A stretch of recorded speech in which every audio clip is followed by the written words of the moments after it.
शलभ, जिस bulldozer model पर पीठ थपथपाते हैं उत्तर प्रदेश के मुखिया योगी आदित्यनाथ, सुप्रीम कोर्ट ने कहा यह संविधान पर बुलडोजर चला रही है बीजेपी, अवैध है, असंवैधानिक है, मनमाना है। गरिमा जी, बहुत देर से मैं आपको सुन रहा था बड़े धैर्यपूर्वक, और आप तो बहुत बड़ी पत्रकार हैं। मैंने सुना कि आपने कहा कि अगर एक्यूज्ड मुसलमान है तो उस पर कार्रवाई हो जाती है। मैं आप पे कोई आप पे आपकी बात का जवाब नहीं दूंगा, पर मैं कहूंगा कि नैरेटिव ऐसा बना हुआ है कि अगर आरोपी हत्यारा अपराधी मुसलमान है तो और उस पर कार्रवाई हो जाए तो बहुत सारे लोगों की आंखों से आंसू आने शुरू हो जाते हैं, उनको बड़ी तकलीफ होती है। अभी आपने कहा कि 2.5 साल के एक बच्ची के साथ बलात्कार हुआ और बलात्कारी के जो घर थे उसको गिरा दिया गया, जो अवैध घर था।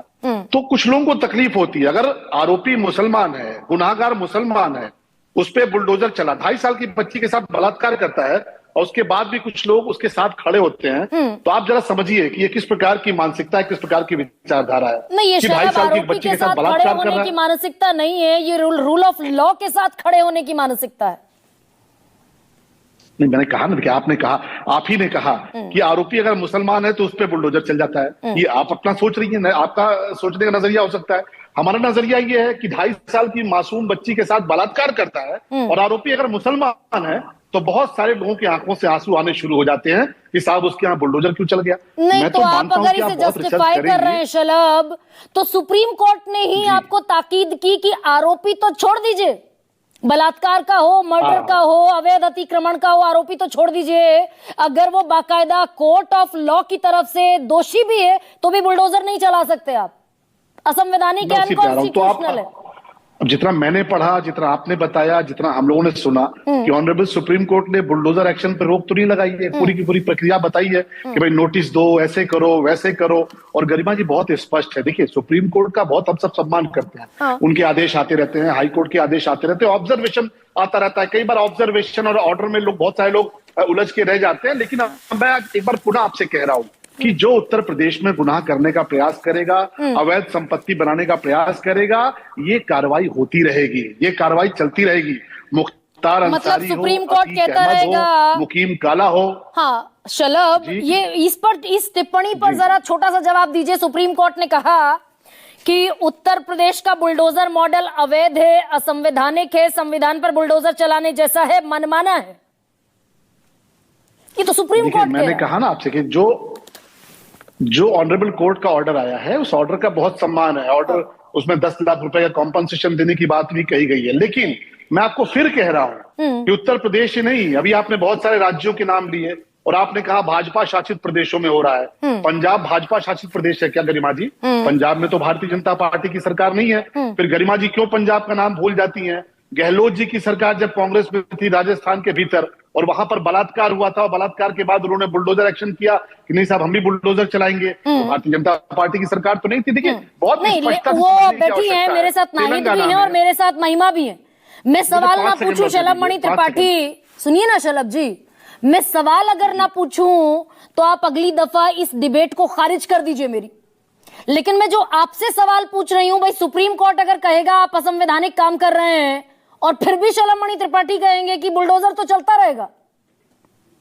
आपके सवालों का जवाब देने के लिए तो पूरे धैर्य के साथ बैठे हैं, लेकिन गरिमा सिंह जैसा एंकर अगर पंजाब का नाम नहीं लेता है और ये कहता है कि केवल भाजपा शासित प्रदेशों में बुलडोजर चल रहा है, तो मैं थोड़ा करेक्ट करने की कोशिश तो करूं ना। अगर गरिमा सिंह जैसा, वो मैंने इसलिए कहा शलभ, 13 नवंबर को सुप्रीम कोर्ट ने पूरी प्रक्रिया तय की, कारण बताओ नोटिस दीजिए, नोटिस घर पर चिपकाइए, डाक रजिस्टर्ड डाक के जरिए नोटिस भेजिए, वीडियो कॉन्फ्रेंसिंग के जरिए उसकी सुनवाई कीजिए, डीएम को खबर कीजिए, 15 दिन का वक्त दीजिए।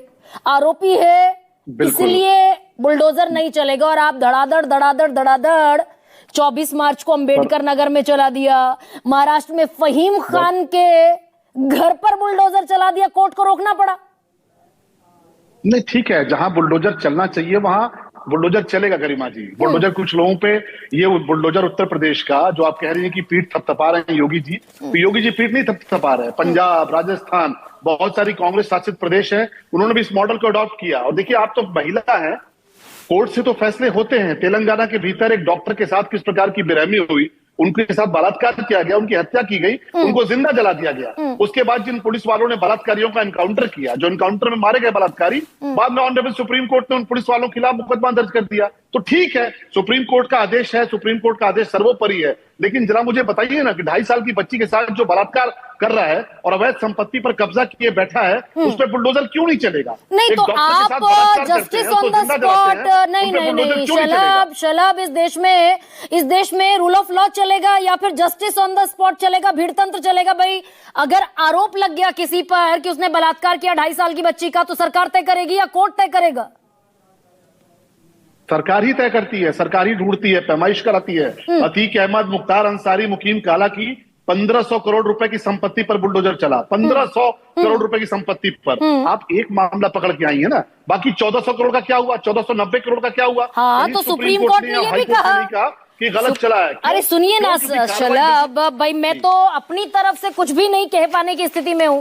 सुप्रीम कोर्ट ने कहा कि एक भी गलत कार्रवाई संविधान का हनन है, असंवैधानिक है, एक भी। ठीक है, एक भी।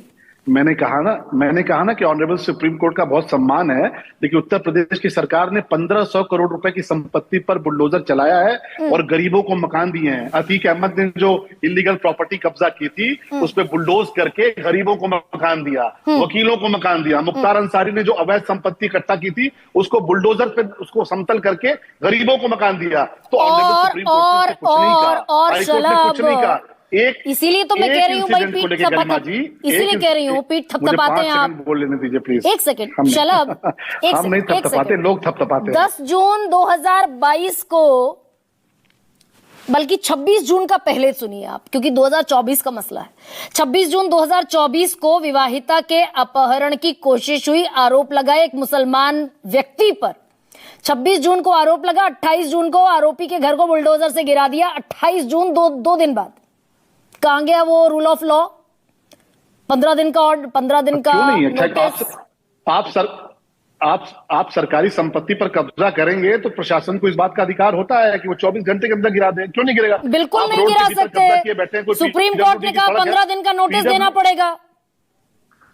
ठीक है, सुप्रीम कोर्ट ने कहा है, सुप्रीम कोर्ट सर माथे गरिमा जी, लेकिन कोई गुंडागर्दी करेगा, 2.5 साल की बच्ची से बलात्कार करेगा, लव जिहाद करने का काम करेगा, अवैध संपत्ति पर कब्जा करेगा, तो बुलडोजर रुकेगा नहीं गरिमा जी। तो वो कोर्ट में तय होगा ना शलभ, ये मानने को मतलब सरकार तैयार नहीं है ना। सरकार ये मानने को तैयार नहीं है कि कोर्ट में तय होगा। जस्टिस ऑन द स्पॉट सरकार करती रहेगी, बीजेपी करती रहेगी। अच्छा एक बात बताइए, अतीक अहमद का की घटना रही हो, चाहे वो मुख्तार अंसारी घटना रही हो, सब लोग भाग के सुप्रीम कोर्ट गए ना, बहुत सारे एनकाउंटरों पे सवाल उठाया, गए सुप्रीम कोर्ट ना, लेकिन सुप्रीम कोर्ट ने सब में कहा ना कि नहीं ठीक है भाई, थोड़ा तरीका ऐसा हो सकता है पर ठीक है, नहीं बिल्कुल नहीं। ठीक है, ये महाराष्ट्र में बिल्कुल नहीं शलभ, महाराष्ट्र में फहीम खान के 2 मंजिला इमारत को गिराया गया, 2 मंजिला घर को गिरा दिया गया। उसके बाद बॉम्बे हाईकोर्ट की एक बेंच ने कहा कि तुरंत रोका जाए इसे, गलत है, असंवैधानिक है। ठीक है, रोका गया है, सरकार अपनी बात रखेगी। फहीम खान का जो इलीगल घर है फिर गिरेगा, चिंता मत करिए, वो भी गिराया जाएगा। सरकार अपना पक्ष रखेगी। ऐसा थोड़ा कि सुप्रीम कोर्ट ने या हाई कोर्ट ने रोक लगा दी तो फहीम खान का घर बच जाएगा, मुख्तार अंसारी का घर बच जाएगा। मतलब ऐसा करते रहेंगे, 10-10 लाख रुपए का मुआवजा देते रहेंगे, और अब कि 6 मार्च को नोटिस देंगे, 7 मार्च को बुलडोज कर देंगे। सब नियम कानून का पालन करके बुलडोजर चलाएंगे, माफियाओं के सीने पर चलाएंगे, माफियाओं की अवैध इमारतों पर चलाएंगे, माफियाओं की अवैध संपत्ति पर चलाएंगे। आप फहीम खान का जिक्र कर रही हैं, वहां भी सरकार अपना पक्ष रखेगी। बहुत स्पष्ट है कि माफिया की ये कानूनी पेशबंदी से हम पीछे नहीं हटने वाले।